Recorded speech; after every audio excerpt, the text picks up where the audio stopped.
Welcome to Politics Done Right. I'm Egberto Willis, your host. We are going to have a great program for you today, folks. It's a great morning. Let's be happy. You remember that song? Don't worry, be happy. I remember that. That's what I'm putting into the psyche today. Anyhow, good morning, Harold. I did it again. Howard Reynolds, good morning. How are you doing today, my dear friend in the control room? Well, I've certainly been called worse, that is for sure, and sometimes deserved it. And to our friend Harry, that was Dream Walk from Peter White this morning. We'll start off the morning with a little bit of Peter White here at 6 o'clock at KPFT FM Houston. And going into Egberto's show, what you got for us today? Hey, we got a great show. I understand that Van Bever is not in the office today, so if Van Bever is out there, Jack, today we have. I don't want to mess up the joke. Why don't you fix that up for me, Howard? Okay, usually we have low jack. Today we Yeah. have no jack. So it's Yeah, no there jack you today, go. but I'm almost sure that he's down there in wherever he lives in Baycliff, listening to us right now on the radio, wishing, I wish I were there so I could spread some wisdom to the world. Well, our wisdom today, instead of coming from two people, meaning Howard and Jack, it's only coming from Howard today, my dear friends. Oh, I Anyhow, have no wisdom today. well, you're I'm always not wise. wise. Hey, Nah, folks, if Van you're Bever listening, can call in. that's I true. was, I was going to say he can call in and we can get his wisdom if he wants Yes. to. Yes, if he wants to and he's up or whatever, yeah, Van Weber, this is your show, brother. Anyway, folks, we have a great show for you today. Title of the show is Minnesota Attorney General Keith Ellison and Raw Story Owner Visits. So we have two great guys that we're going to hear from them. And of course, progressives slam the Fed. I'm going to start today with Keith Ellison, but before that, I want to make an announcement. Listen, this is the 58th anniversary of Medicare, folks. The 58th anniversary of Medicare. Medicare was put into service because, I'm going to say it as kindly as I can. Private insurance companies, because they are, again, private for profit, profiting off of your illnesses, they would never or they wouldn't insure older people. They wouldn't insure older people because older people use doctors more often. So the government said, since the private sector will not, cannot, does not take care of our older folks, or if they do take care of them, they have to pay an arm and a leg, we are going to establish Medicare. That is, we're able to give health care to older folk. And we subsidize it by every human being's income is taxed at around 3% or something like that, that goes towards Medicare. That money is collected by the government. The government pays out your medical cost after you get older, after you pass 65. Now, here's the kicker. They put all kinds of restrictions in there, things like they have an 80-20, which means that you have a 20% out-of-pocket cost that you pay for Medicare, but you can buy a private insurance to pay for that 20%. Notice the private always want to get their foot in there to make a profit off of you, right? Instead of the government taking care of 100% of Medicare, when you get older, it takes care of 20%, and then you have to pay that private insurance of a 20%, 80-20, 20% of the bill. And there's also drug exceptions, and also if you need to have your ears and your eyes and your teeth, that you have to buy riders for that. So Medicare is not perfect, but guess what?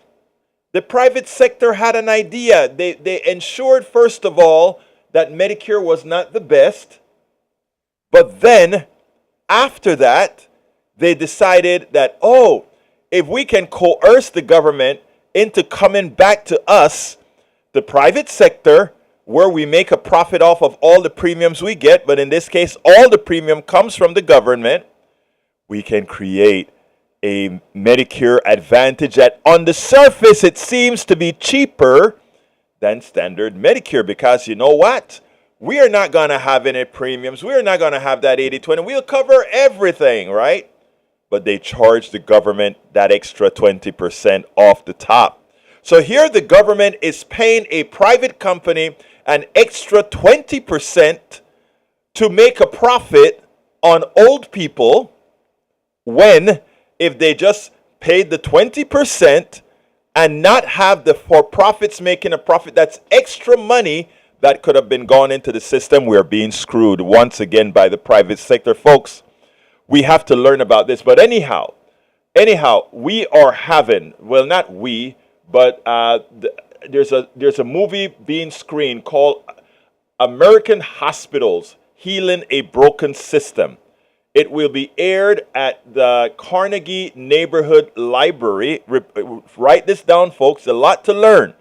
At the Carnegie Neighborhood Library between 2 p.m. and 4:30 p.m. on this weekend, on Saturday. Okay, so I repeat, please be there. Sign up. I'll go ahead and put the sign up and stuff elsewhere. But please, on Saturday, January 29th, this Saturday, at the Carnegie Neighborhood Library at 1050 Quitman, Houston, 77009. 1050 Quitman is the street. Houston, Texas, 77099. It's easy off on I-45 across from Tacaberry Street from Fiesta. Okay? So please remember, it is the Carnegie Neighborhood Library, 1050 Quitman. Please, folks, go. Let's educate ourselves. Let's not allow them to continue paying or bribing our government to screw us all. That's what's occurring now. I promise you, those of you that took Medicare Advantage, I understand. It may be a financial reason, it's cheaper, it's not better at all because you don't have your choice of doctors, etc. They give you options. Medicare, you can go wherever you want, to whomever you want, and whatever medication is prescribed, you can get it. Medicare Advantage, that's not the case. But again, they make it look pretty. They put lipstick on a pig. But I hope you attend that. Please go to that. Please go to that. This is brought to you courtesy of Kathy C. Courtney, one of our great supporters here and very active activist in the healthcare realm. Anyway, let's go to Ilan. Ilan, how are you doing today, sir? Keeping it cool in Acres Homes. We got our first rain shower in a week yesterday, but it was great. Not substantial. Hey, that place is not only next to Fiesta, but it's across the street from a high school, the library. Okay, great. But I recommend an organization I've been associated with for many years is healthcareforalltexas.org, HCFAT.org. I have a solution, Elon Musk changing Twitter to X. Yes. People have been asking everywhere, well, what do I call a tweet now? And my solution is like when Apple evolved to the 10th version of iPhone. Yes. And they used the Roman numeral X. Well, call it a 10. Roman numeral 10 is X. So I'm going to send a 10? Is that what you're saying? I'm going to send a 10? Elon, are you there? Now he's gone. Okay, he's gone. Okay. Thank you for that, Elon. Thank you for that. Anyhow, folks, I want to repeat one more time. Please show up. The reason why we are screwed so often by those who aim to love us or should love us, our government, is because the for-profit private sector on issues that shouldn't be for-profit screws us. And I say that I would love someday to have on our program one of those designers of Medicare Advantage to come and have a seat. Likewise, for those who decided to sell their souls, we have hosts that are using their good name to sell a flawed product that ultimately, while it may help folks in the short term, ultimately hurts most. We have people using their fame and collecting hundreds of thousands of dollars from these sellers of a fraud. We have using their good name so that people would get into these products. Folks, please go to that. It is at Carnegie Neighborhood Library, 1050 Quitman, and that is a Saturday between 2 and 4:30. Please be there. Please make a showing. Please stand up for what we know we need to depend on. All right, folks, please remember there are many ways to find our program. First of all, of course, if you're listening to it at 90.1 FM, you can also go and download the application called TuneIn from the Android or Apple Store, and just search for KPFT and you'll find us. You can also go to our website, kpft.org, kpft.org, to listen live. Just click the listen button. Also at the kpft.org, you can donate to our programs because, again, we are here to serve you. We are not funded by any corporations or anything. We are funded by you to give you real information, not lie to you. So please support us as well at kpft.org. Hit that donate button as well. You can watch us right now. You can watch us if you go to facebook.com/KPFT Houston. If you go to facebook.com/KPFT Houston, you can listen to us live and watch us live, actually. I'm wearing my Politics Done Right t-shirt right now. Other way to get to us is to go on YouTube. Go to politicsdoneright.tv. politicsdoneright.tv. All right, come on in. I think Johnny is on the line as well. So let's bring in Brother Johnny. Talk to me. You know, I was listening to you just a moment ago now, waking up, and you reminding us how miserable Republicans are. I'm talking about politicians, of course. Yes. Not private voters who don't know any better. Ronald Reagan, as you will know or remind you, is that during his reign of terror, he's the one that's responsible for privatizing retirement. They basically killed people's, what is that called, in favor of... Yeah, the people used to have a what they call a defined retirement plan, yes. Yeah, so they ushered in this idea of 401ks and IRAs instead of allowing people and encouraging people through the public sphere to have... I'm always missing on that word. For some reason, I've got a mental block on that word. That's okay. We understand what you mean. Yeah, that's the magic word, and see, that's part of the problem. They make us forget. It's like they're erasing history. So not only do they have their sights and they're salivating. You're talking about pensions, sir. Pensions. Pensions, yes, the magic P word, pensions. They can't stand pensions, so they replaced that with IRAs and 401ks, and they put donut holes in our Medicare, Medicaid system. Everything about the Republican Party ideology is mercenary. Let's not forget. Wait, hold on a second, though, Johnny, because once we concentrate on Republican Party, and I say this with respect, we miss the boat.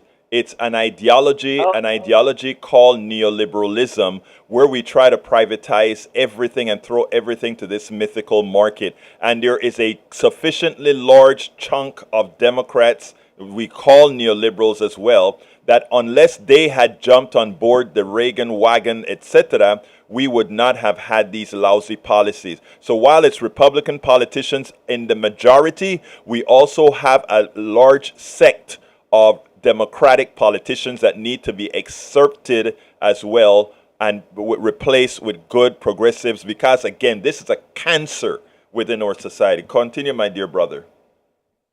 Well, as I was about to explain before you jumped the gun and beat me to it, let me restate. The problem is Republican Party ideology, along with the centrist Democratic leadership. And despite your friend from Daily Kos, I am going to insist on referring to the corporate money addicted Democratic Party leadership as centrist, because that's how they refer to themselves. That they're the ones that are bastardizing the language, along with Frank Luntz on the right. We need to remind people that we on the left are actually the mainstream, not the centrist Democrats, and certainly not all Republican Party politicians. Every opportunity they see to get their hands on public funds, they do. They do it with education. They do it with health care. They do it when we have wars. They jack up the bill when they make armaments. They're screwing us over constantly. And they're the ones that tell us that the government is the problem and that the private sector is the cure for everything. They're full of it. Yeah. Sir, Johnny, you're right as usual, okay? And that is why we are here to inform. We are here to educate. That's our job. So, and we try to do it the best we can. Now, I want to tell folks that are listening, all our great listeners out there, that is why we need your support on these programs, so we can tell the truth and not let the crap that comes on TV that fools you into the lies that somehow there's this mythical market that solves all our problems. No, people solve problems. There ain't no market that can solve a problem. Whenever certain things are left to the market has no soul. Don't you ever forget that. I'm not saying a market isn't a thing. A market is a thing, but it's a mythical thing if you believe it is there to solve humanity's problem. It is there for us to create a mechanism and must just be used as a tool, not as an ideology, but as a tool. Welcome aboard, Valves BTW. Welcome aboard, Eric Hayes. Yes, sir.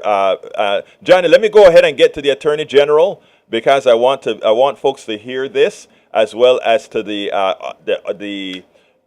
owner of Raw Story, the publisher of Raw Story. I know everybody gets their emails from Raw Story with these great stories that they have. So thank you so kindly, as usual, for calling, my brother. I'm at Jack in Bay Cliff. I hope he feels better. We'll talk later, sir. All right.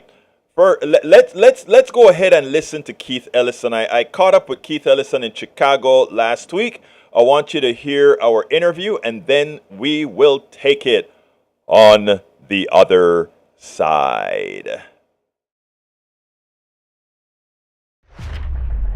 Welcome to Politics Done Right. My name is Egberto Willis. Today we are honored to have the Attorney General of Minnesota, El Señor Keith Ellison. It used to be Representative Congressman Keith Ellison, and I spoke to you a few years ago, actually once at the Detroit airport. But how are you doing today? Oh, I'm doing great. I'm doing really well. Thank you. Muy bien. Muy bien. Está bien. But let me tell you something, Attorney General. Yeah. Or Keith. Yeah. Let me tell you, I can't tell you how impressed I was the way you handle that case that brought the nation to its knees. Yeah, man.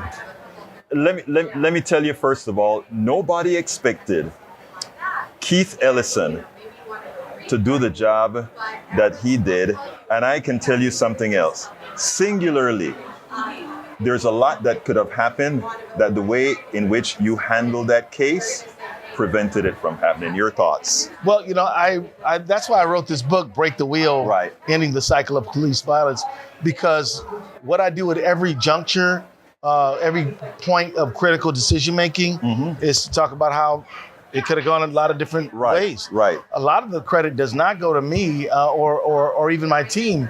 It goes to the young people on the scene when George Floyd was murdered, who had the alertness of mind to stop and photograph what happened. That was essential. Right. But then, within a very few short hours, the Minneapolis Police Department sent out a document saying that an inebriated man died of a medical emergency. Right. So then people looked at their report, compared it to the video, and that really began to spark outrage. By 1 o'clock in the morning, by like 1:46 in the morning, Darnella Frazier, 17-year-old kid, posts this And then that is what really shocked the world. Within 24 hours, about 2.5 million people had seen that video.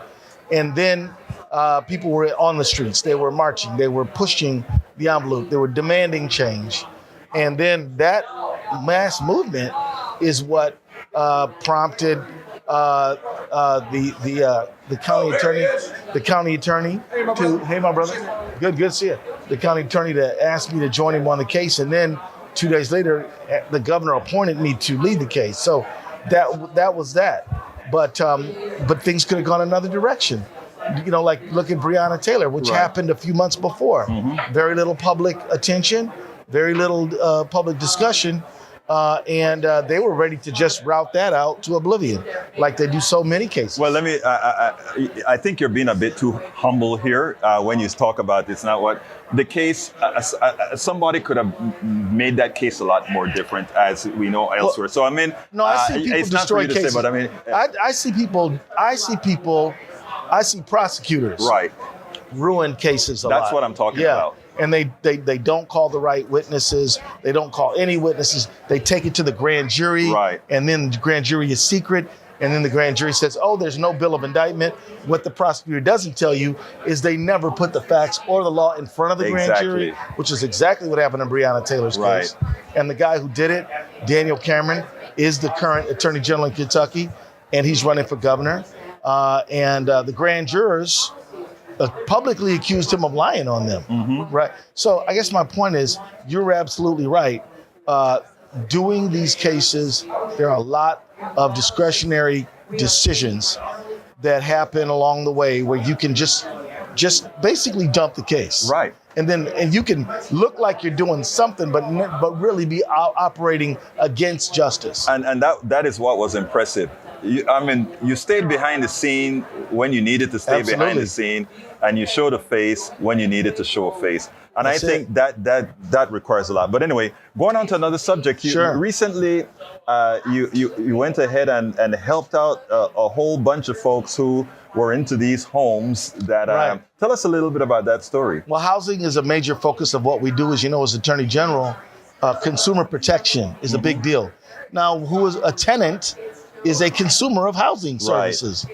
And we had a lot of people in this very tight housing market, which is all over the country. We had a lot of people who were living in squalid conditions, and these landlords that we were dealing with basically took the attitude that, well, if you leave us, you're not going to find any better place, so we don't have to do a good job taking care of your place. Well, we had another thing coming. We sued them. We make tenants and housing a central part of the work that we do, and we insist on enforcing the landlord-tenant laws. And so we sued a guy named Stephen Meldal recently, and nailed him for literally millions. We also were suing a group called Havenbrook Homes, or Progress Homes now. They're owned by a hedge fund called Pretium, and they have been taking advantage of consumers, not refunding, deposits, not keeping up with the lead, the laws regarding lead safety, and doing a number of other things that we allege violate consumers' rights. So we're holding them accountable. We're going to keep doing it. But here's my message. I know there's folks out here who own property, they rent it out, and they do a good job. God bless them. The ones that don't, we're going to be holding them accountable. We're not going to allow families to be in squalid conditions as you rake in rents, and that's just. And this problem is part of a larger problem. The larger problem is that after 2008, there was a lot of property on the market because of the foreclosure crisis. It was bought up by the investors, hedge funds, private equity, and they then get into the residential lending business. And then they buy up so much property that they're in a position to literally drive up rents in the whole region. And this I think, is an antitrust problem, but it's also a consumer protection problem. Because once they get that property, we've often seen it being not handled and taken care of properly. To the listeners here, and especially our folks here in Texas. This is what a working attorney general is supposed to be doing. The reason I started the questions the way I did is because we have attorney generals in state after state after state that it's an attorney general by name only. We don't quite know what they do except for corporations, what they do for the people at large. Now, So you're in Texas? I'm in Texas. Yes. So your attorney general is under It's under indictment, under and indictment also and he under was impeachment. impeached. Yeah. And I mean, so this guy is, I mean, Ken Pax is not there for the people. But Keith, most of the times, our attorney generals are not. The reason I brought those two subjects up, Sure. one was criminal, one was civil. Right. The reason I brought those up is to show what an attorney general, how attorney Right. generals actually perform. That's right. One that's doing the work for the state. So good questions, and doing the work for the state, but doing it for the people of the state. Exactly. And so I'm agreeing with you here. We also represent the institutions of the state government. Exactly. We represent, the Department of Veterans Affairs, the Department of Pollution Control, and they're supposed to be working on behalf of the people too. Absolutely. But we represent the institutions of the state, the people of the state, for criminal justice and public safety. And we also do other things, like I'm on the board of the pension board for the Right. state. I'm on the pardon board for the state. Right. And things like that. So that's when you and I met when I was in Congress. Right. I left because even though Congress is really important and I was honored to serve there, I thought I could do more for my neighbors at the Attorney General And that's job. what you did. That's what I did. That's what you did. Now, interestingly, today on the phone, I'm talking about talking to different entities, and I try to put that out there that we are responsible for electing people, not for rhetoric, Right. but for what they're going to go out there and do. Acción. Acción, lo que estamos buscando la acción. And that's Por what supuesto. there you go. Oh, I'm going to start calling you mi Latino favorito, man. Go ahead. What? Mi español necesito mucho ayuda. But you know what is great, Keith? What? I bet every single one of your Latino constituents, the mere fact that you can say that, you're like, oh, él es mi hombre. Yeah. But Mi hombres. Yeah. Mi nombre es Keith. But look, let's before we go, I know you may have your time, but I wanna hit on politics now. We talk about reality now. Yeah. Politics. What does politics have? First of all, before we go into what politics have in store for you, Right. tell me the state of our politics right now. Well, we're living in an era of minority rule. Right. We're in a democratic society that is dominated by a group of people who have views that are hostile and adverse to the overwhelming majority. Right. Give you an example. Most people want background checks on guns, 90%, and yet the powerful elite types control and say no. Most people want health care for all. The powerful elites say no. Most of people want competitive markets. They want to be able to open up a small farm, open up a small business, and be able to get into it. Markets are concentrated by the big, and they say no. So we live in an era of minority rule. Most people think that a woman can make her own decisions about reproduction. But you know what? Whether you think it's sin or not, it's her choice. Exactly. But they say no, it's the government choice. But then they want small government, But and they then want small government for them. non-intrusive, right? Well, see, here's what they want. They want socialism for themselves. Right. Public money going to the big dogs. Exactly. Elon Musk will take all the public money he can get. So will Donald Trump. So will all the rest of them. But they want rugged individualism for everybody else. Exactly. So that's how they operate. That's how they see the world. They see themselves as entitled. They see everybody else. They believe that more money for them is good public policy. Prosperity for everybody else is bad public policy. And Brother Keith, the important thing then is, how are we, this is where I'm talking about your politics now. I'm listening, brother. Yeah. How are we going to ensure we change the politics to make sure that folks with your mindset and other folks ready to run actually get the backing that they need to go out there and do it? Well, you've been successful. Let's put a stop there. You've been able to do it. The fact that you are Attorney General of Minnesota says a lot. Yeah, I don't know. 5.7 million Minnesotans. I Yeah. don't know how people can discount that. We've that been cannot be winning. discounted. Exactly. It has not been easy. I know it hasn't, but again, what's great is when you perform, people have a tendency to reward performance if you remind them. Nosotros ganamos. Nosotros ganamos. Exactly right. So tell me, what can you tell to these other politicians that need to understand that they don't have to conform, Right. that they can actually take the position that you take as long as people know Right. they're being helped. Be authentic. Stay in close contact with the people. Listen to people. Right. And if you do those things, the people will fund your campaign. Right. The people will knock the doors. If you are faithful to the people will support you. And if you lose because you did the right thing, then fine. Then so what? Go Right. on to the next thing. But there's a damn good chance you'd win. There's a damn good chance you're going to win. In fact, your chances of winning are better the more you align yourself with the will of the people. Yeah. And but I just want to say this. Many politicians go into office and they'll do anything to win. But if you do anything to win, then maybe if the big money rich guy says, I'm going to fund your campaign, and you think, oh, that's how I'm going to win, then you water down what Miss McGillicuddy told you, Yes. with what Miss Garcia told Exactly. you. And now all of a sudden, you're not operating on behalf of the people. There you go. So you just stick close to the people. You're probably going to win if you do what the people want. If you don't, then that's an honorable loss, and you go do something else.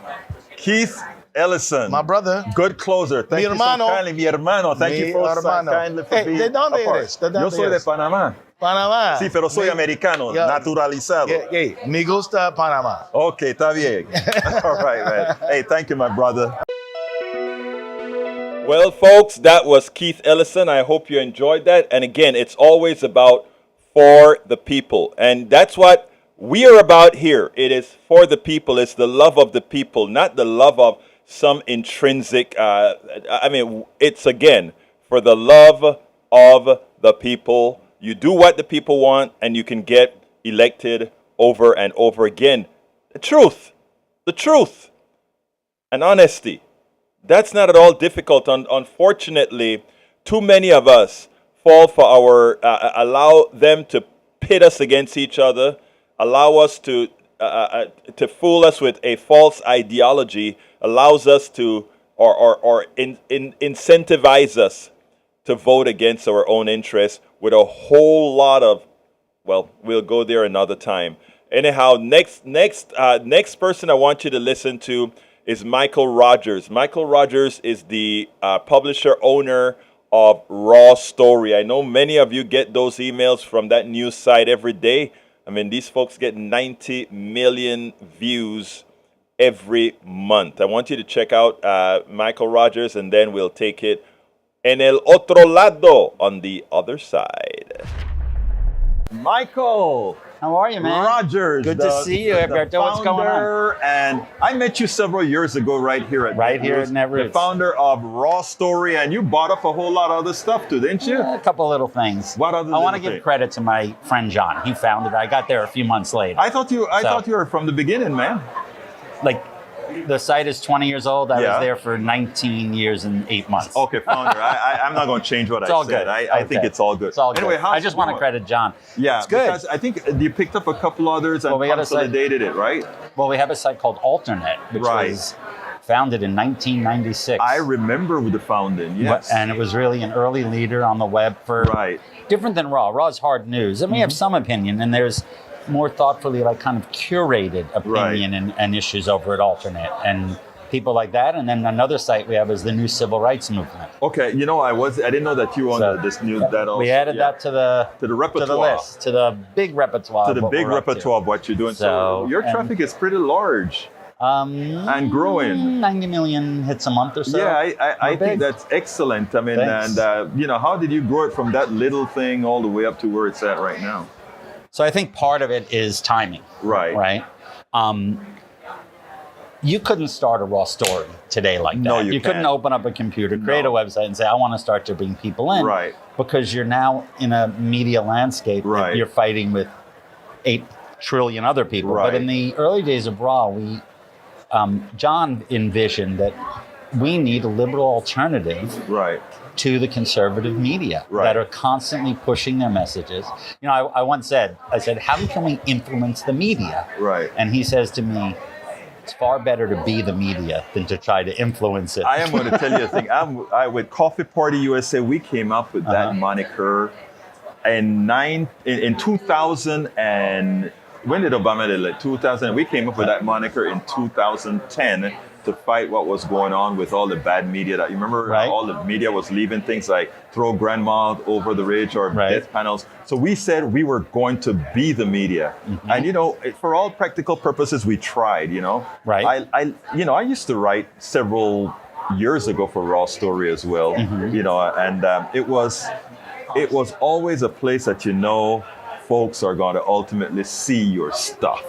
Because you guys know how to market that sucker, you know. We have a very strong... I remember getting a tweet or something with Egberto Willis on it, and I'm like, where the hell does that come from? Raw Story. I'm like, oh, okay. And we syndicate a lot of great stuff. We work with providers to make sure that one of the things we do is we like to get unrepresented voices and underrepresented stories. There's so many important stories in the country that people are not following. Some of my greatest pleasures when one of our reporters goes out, does a unique story, an original, exclusive, and then I turn on the cable news and they're like, so Raw Story reported today. And I'm like, wow, that's like going up the chain. It's having an effect. You know, mine is on a very tiny scale, but I remember the first time I broke a story in Dallas, and it was like, wow, you get that feeling that, you know, it happens now. You guys break stories every damn day now, you know, so. Yeah, we try. We've just added some more. We were in a lot of investigative reporting, and we kind of developed more into this hard punching liberal stuff. And now we're realizing we need to do kind of both. That there's, going to be a great balance. And I imagine you use your alternate platform for the more solid reporting as opposed to less opinion, or? Well, the alternate is more of a curated site in which, like, we have agreements with dozens of different websites to say, can we run your material? Like the AP, like any other site. What you're going to find is that thoughtful kind of reporting. Not that it's not thoughtful there, but it kind is of like less more opinionated. Less opinionated, the opinions that come from this curation that's going on. So it's kind of mixed in, as opposed to what there used to be a lot more like opinion sections, and now it's more focused on the broader, I think is what you're talking about. And it's exciting to see everybody work together, but on different entities. It's important, right? And I think, look, the two people before, I interviewed a guy who said he's trying to unite the progressive space in such a way that we cooperate on issues. Because right now, if you notice, there are talking points that the right has, and they hammer those talking points right through the day all over. Unlike the progressive space, who go off and do each their individual thing. Nothing wrong with, I think, I understand what he's saying. I think we should all go off and do our individual thing, but I think we should also have some talking points at every website is unlimited in the size and the scope of the things it can carry. Of course. So I wish I personally, I don't have the time, but if somebody were out there that says, we in this space are going to have these talking points for the day, and we all have a consortium that does that, I would be for that. We need to find a way to bridge. Like, one of the examples I use is this. The environmental movement wants to protect the environment. They want to make sure that our land and our lakes and are free from contaminants and da-da-da-da. The labor movement that we love wants to have jobs building pipelines. Exactly. So how can we come together with labor and educate them about, well, what does it really mean? This 8,000 jobs, once it's built, are 9 jobs of people sitting in front of a monitor. Exactly. So when you start to, and that's the kind of coalitions that we need to be building. Exactly. And I have an old line. It's not my line. It may have been, you may have heard it, but it's like this. It goes like this. You take 100 conservatives and you put them in a room. Right. And if they disagree on 99 things and agree on one, they're walking out of that room fighting for the one issue. Exactly. You put 99 liberals in a room who agree on, you put 100 liberals in a room, 99 of whom agree on everything, they will walk out fighting about the one thing. That is, but you know what? It's a stereotype, but it's true. Right. And we don't need to leave that stereotype. What we need to do is build on that stereotype. In other words, that is okay, but it's also okay for us to say we're going to concentrate on the, we're going to give some space to that one thing we disagree on and work on the other 99. Right, and if you're in that little disagreement space, how do you affect the other 99? Exactly. What do we do to get, and who is the enemy here, right? That's most importantly, who is the enemy? Exactly. Exactly. So you're at this kind of inflection point where there's all these exhibitors and all these people, and I don't like you, and you do this, and you do that. But at the end, somehow it comes together. But I agree, we lack a Frank Luntz. Yes. Frank Luntz, who I can't stand, right, does an amazing job. We were talking about him a few minutes ago. No one's doing that on the left. Yes. No one is pulling together these focus groups. Like, pick an issue, right? Like, the right wing is going to pick an issue, and they're going to use it as a wedge and do whatever they had. The Democrats need better, like the issue of gender care, okay? This is a big controversy all over the country. Right. They are going to make it one of their top 4 issues in the campaign when we're talking about 9 people in the country, right? The Democratic talking point is simple. Ladies and gentlemen, all of this is not worth anything. It's all a show. It's all practice for controlling bodies. And what controlling bodies is about is abortion, abortion, abortion. And then never stop saying the word abortion. Exactly. But that's not us. No, no, no. We're going to use this as an opportunity to try to educate Jerry Falwell. As if we're going to get Jerry Falwell. We will never educate the Jerry Falwells of the world. 10% and 20% of the population, don't waste your time. And the reason I'm not talking any specific technical or political issue with you now is because there's a political issue we need to talk about, and then there's a transport. And I call the media the transport. And we have to perfect the transport. And that is where we're not yet, perfecting the transport. And people give you a hard time in some of the way Raw Story moves their stories, the sensationalism of the stories. And here's what I put out there. I've learned headlining from Raw Story in this manner. It doesn't matter what your headline is if somebody's not going to read your story. So you want to give a headline for people to read your story, and you're not fooling them. You're just attracting their attention to read a solid amount of information. And I understand. Listen, we live in a partisan world. We're partisan. I always say we're biased. Exactly. We're biased toward the truth. Yeah. Right. So. But I'm going to give you an example. It's irrelevant to me now. We have a thriving publication. We have 30 people. But when we were young, we would go to progressive organizations. Yes. We went to the left. Can you give us some ads? Here's the traffic we have. Nah. You go to Breitbart. You want to talk about the money being pumped in? We're bigger than Breitbart on the web in terms of numbers. You want to talk about the money that the right wing shovels to their media, and not shovels only that, paid. Exactly. Now, like I said, I've had this thing, like when this old ad company messed with like 20 bloggers, right, and took away ad money. I fought the fight, but made them whole first, because that's what's happening. These big outfits are taking advantage of the little guy to depend on them. Like it's important, but I compare it to their successes. We have successes, but when I compare it to theirs, it's always about the messaging, and we do not put enough. Well, let me just tell you, and I'll put you on the line here, or put you on the spot here. I think with your platform and your 90 million views that you have, one of the next, and take it or leave it, one of the next steps is how to make that. I mean, if it's for the movement, if it's not just a commercial issue, if it's for the movement, that has to be leveraged. There are not many places like you out there.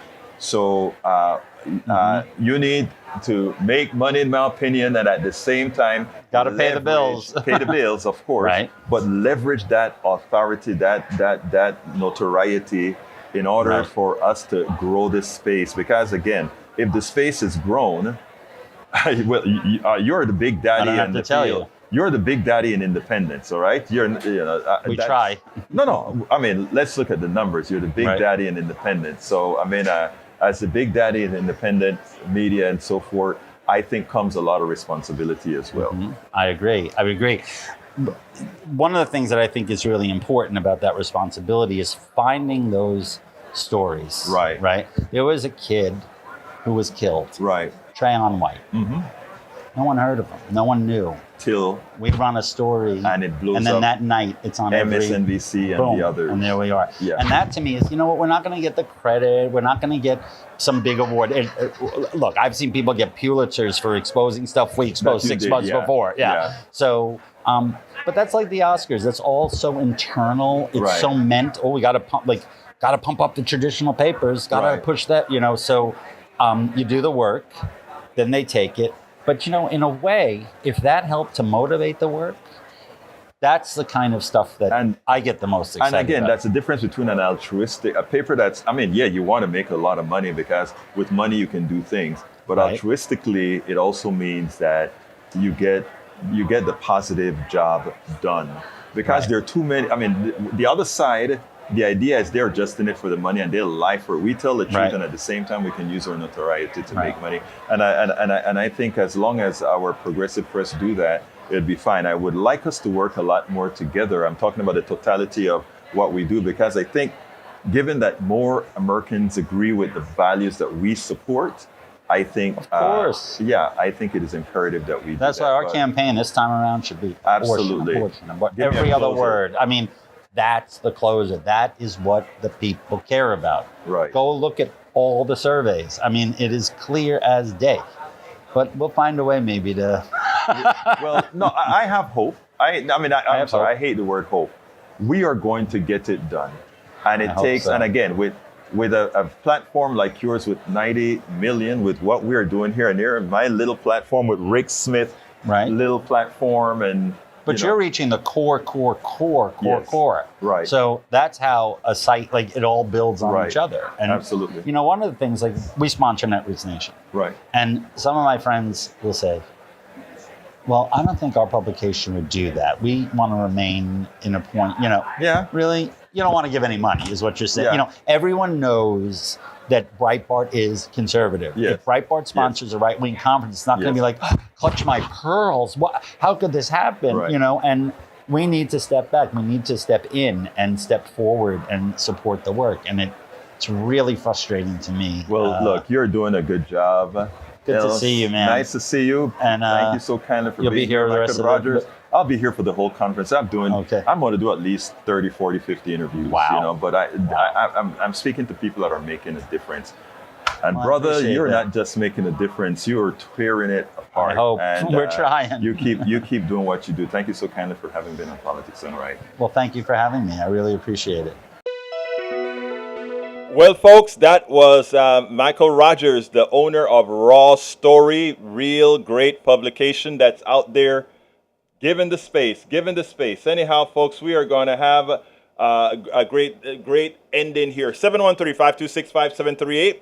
713-526-5738, extension number 2 to come on air right away. And of course, if you want to also drop a dime or so, extension number 1. But 713-526-5738, extension number 2. Give me a call. What's your thoughts on both Keith Ellison and Michael Rogers? Anyway, what occurred yesterday? I wanted to jump out of my skin, out of my head. Ignoring warnings of mass job loss, Fed hikes rates to highest level in decades. Progressives on Wednesday rebuked the U.S. Federal Reserve for raising interest rates by another 25 basis points, arguing that the move threatens to throw millions of people out of work while failing to address the root causes of inflation. Wednesday interest rates hiked the 11th in 16 months, pushes benchmark over from 5.25 to 5.5. Come on in, Brian. I'm going to cut that. You guys can read that at politicsdoneright.com/newsletter. politicsdoneright.com/newsletter. You have all the links to the shows. Talk to me, Brian. Yeah. So can you hear me? Yes, sir. Okay. Well, I guess finally something took place that was in the correct column. All right. What happened Okay. yesterday, Biden? Okay. Yeah. And did So that make your life better? it made my day better, but it didn't make my life Did- better. It didn't help you. Did it help you financially? Well, no. Did it help Did it you help? financially? Did it make it better for anybody in your? Let me tell you why I'm saying this, brother Brian. I'm just telling you this because I want to show all of America that's listening to both of us right now. And by the way, thank you for calling. That the things that the media and the corporations have us thinking about are things that have no effect, no material effect on our lives. Or you're on your way to work right now, right, Brian? Of course, yeah. I have a job. And you would love to have good health care. You would love to be able to save a few dollars, and you need government to create policies to do that for you, right? No, you don't. No, you You don't. don't need policy. No, you don't need policy. Social Okay. Security is a scam. It's a Okay. scam. It's nothing. Okay. Okay. You realize now. I'm glad you brought up the point of I need the government to help me live, Yes. me survive. Yes. Really? Yes, you How do. much if you did not enroll in Social Security? How much money would you have? You would not have near enough to survive more than 20 years. I've already did the math for you. So let me just tell you No, this, sir. I mean, no. no. Everybody who takes Social Totally incorrect. Security, sir, let me tell you something, all right? It's the greatest lie that's out in the right now. And the reason why it's out there is so that stockbrokers can use your money to make a profit without promising you a return. Let me tell you what Social Security is. Social Security means that if the market crumbles, if something goes wrong, you can you always know that you have a basic level of income. It's an insurance policy to humanity in that particular country. I know what the right preaches, brother Brian. I know that. What I'm going to ask you to do is just like how you are concentrating on Biden now, just like how you are believing that Social Security, if you put the money away yourself, you can do well. Make $7.25 an hour, make $15 an hour, and see how much money you could put away to survive on. Even if you're a great investor that invests at 7%. It is impossible. I did the actual numbers. The actual doesn't work. I'm telling you. Yeah, It doesn't work. I've done the numbers also. I've done the Sir, numbers also. Brian, let me just say this to you respectfully, Brian, respectfully, let me tell you. If you are coming on our air to say that you've done the numbers and then you're telling me what you're telling me here, sir, I cannot hold what you say with validity because as an engineer who does numbers, I've done it, sir. It's impossible, both for healthcare, both for Social Security, and all these things. It is impossible for you to do it without the government, both for streets and everything else. It is impossible for us to exist without the composite nature of our social being with the government. It's impossible. You can live the dream, but it's a dream, not a reality. Go ahead, Brian. Thank you. Okay, well, first off, here, do some history. My name is Brian. I go back all the way to Glenn Urbach. Mm-hmm. Check him out. I am That's the fine. only three people that he ever invited on his program. Everybody else invited himself. He invited me to go down to 419 Lubbock. I've Right. seen the transcript. It was blown up. I've done the numbers myself. And you said $7.25 an hour? You're gonna work $7.25 an hour for the rest of your life? No, it's sir, all- you won't. But Brian, that's the thing. Oh, Brian, I'm running out of time and I need to go to Donald. And I love talking to you, right? Because you give me a chance to expose quite a few things. Call back every day as you want. You can call anytime on this show. But let me just tell you that in this case, the statements that you're making are mathematically incorrect. And if you would like me to write a paper to prove it to you, I will do so. Okay? Because you're wrong. You are wrong, sir. I can write it up for you. All right, let's go to Donald. Hey, good morning. Good morning, sir. Okay, my heart broke over this story. 5 American youth in Houston were arrested with some ammunition and guns that have been modified. The problem I have is that they're putting the system and they're bonded out. There is an opportunity here for us to look at these youth and see why why are they carrying these guns? Number one, gun control is not the issue. We just need to know why. And how did they get here? Who is going to fix the problem? Putting them right back in, okay, they bond out. They're going back to the same neighborhood. They're going back to the same people. They're more than likely going to get in trouble, even though they're waiting on trial for something. It's just, we need to have programs to give these kids an opportunity and say, okay, we're going to put that on the shelf, but we're going to give you an opportunity to go here for 2 years, to go to this school and learn this trade. Because the rich kids go to college and the poor kids go to work.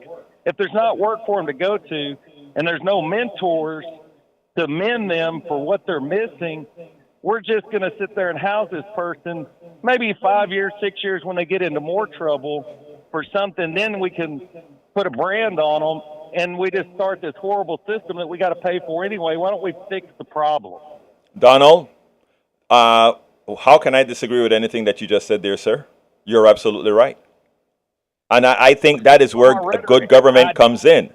Good government comes in that says, since the home is not doing it for these kids, maybe we should create programs that does it for the kids, programs that do it for the kids, right? Yes, mentors. If you have time, I wish we could start a program. You could start it or whatever. Some of these Hey, look, I love what you just said, Donald. What you just said is, we the people, let's see what we can come up with. Draft a paper, something that we can advertise and say we are looking for volunteers, etc. Come up with that's why we have community radio and community solutions.